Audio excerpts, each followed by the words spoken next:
Ladies and gentlemen, here I am with another update on Batman v Superman: Dawn of Justice. First of all, if you guys haven't seen this movie, go see the movie. Secondly of all, here are some reviews that speak positively about the movie. This is Jay Geek's channel, and he says that he liked the movie a lot. In fact, he loved it.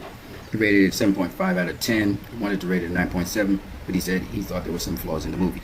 This brother here for Cinema Blend, the guy who played Bucky, he said he liked Batman v Superman. This is a review of Batman v Superman with spoilers from Obi Aaron. He also loved the movie and he explains the movie. Villainous Entertainment. These two guys are in filmmaking and all of that as well, and they loved the movie. They said it was just a different kind of movie. It's in its own category. I agree 100%.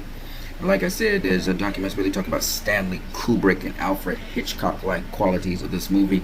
So it's not surprising. This is a movie in its own category. Some people leave the cinema saying, I don't know what to think of this movie, how to place this movie, I don't know how to judge this movie. And usually some of the great movies that are revolutionary, that make you think, that you appreciate later on in life, they're not movies that are come out that are not controversial. And this movie definitely was controversial. Now, based on the feedback I got for the movie, I can tell you that most people liked the movie, enjoyed the movie. Most people rated it around an 8.0. Most people say 7.5. No, it's an 8.0 movie. FR Life, she called it an 8.0. She called it that. Go check out her video. Again, there were certain things she didn't like about the movie, like Lex Luthor, and she didn't like the fact that Jimmy Olsen was killed in the beginning. But for the most part, again, good movie, enjoyable movie.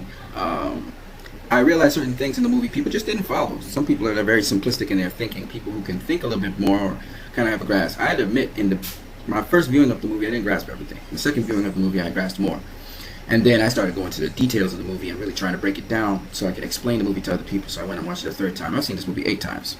I just can't get enough. Actually, that's why I'm talking so much about the movie, to be honest with you. I just totally love the movie.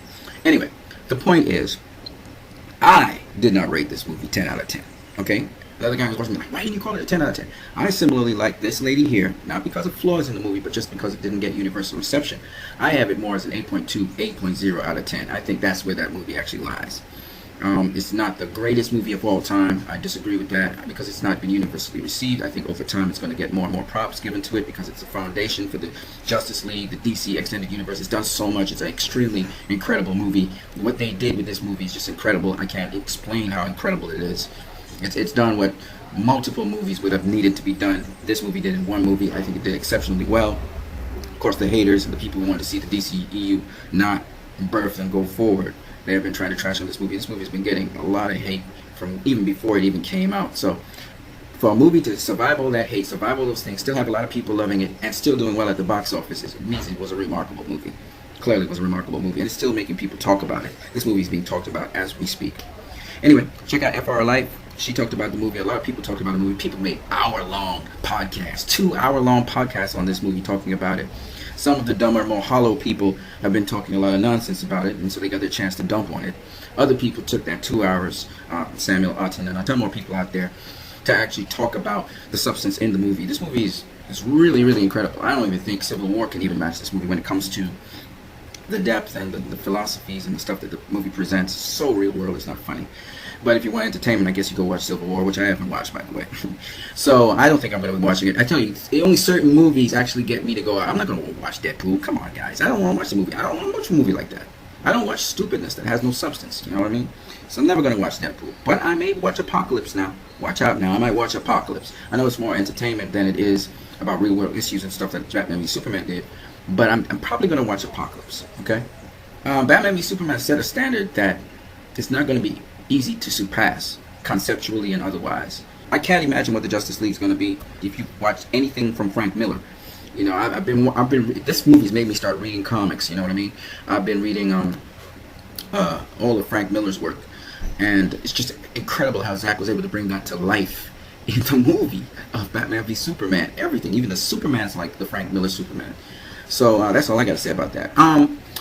But you guys, if you haven't started delving into comics, go ahead and start reading the comics on Superman. Superman's an incredible character in many ways. He's got a lot of layers to him. I think Frank Miller brought out so much more. Elastoman, Atom Man. I like Atom Man.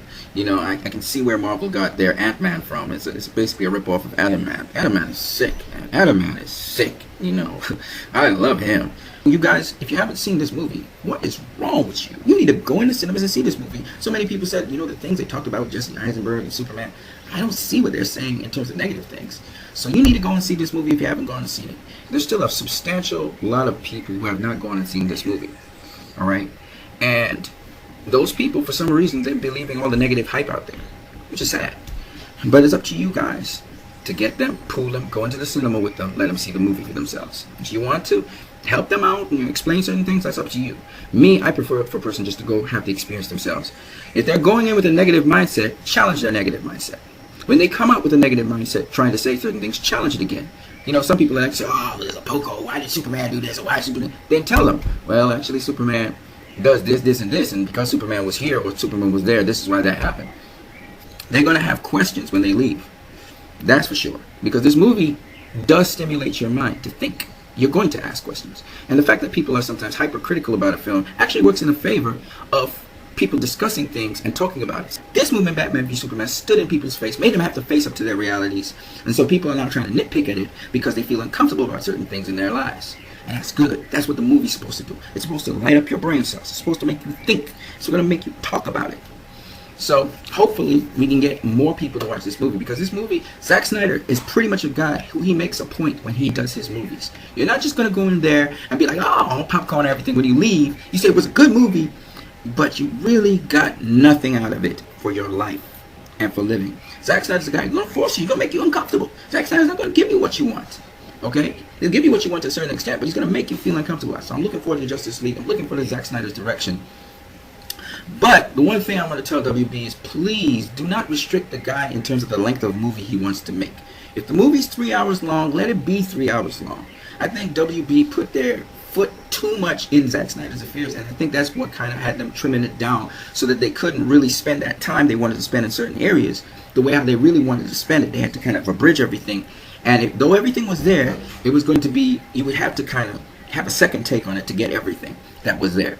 I think that's the difference with this movie. People talk about pacing issues. I don't think it was so much pacing issues as it was everything was compact and to some degree a little too brief for some folks. So that some people can't process that quickly. Especially those who think it was just going to be a throwdown like, you know, an Avengers movie or a Marvel movie. This is not a Marvel movie, and clearly it's not a Marvel movie. And people still haven't gotten over that. The most of the comments I hear people talking is about it being a Marvel movie. It's not a Marvel movie. Anyway, you guys go see the movie. Have a good one.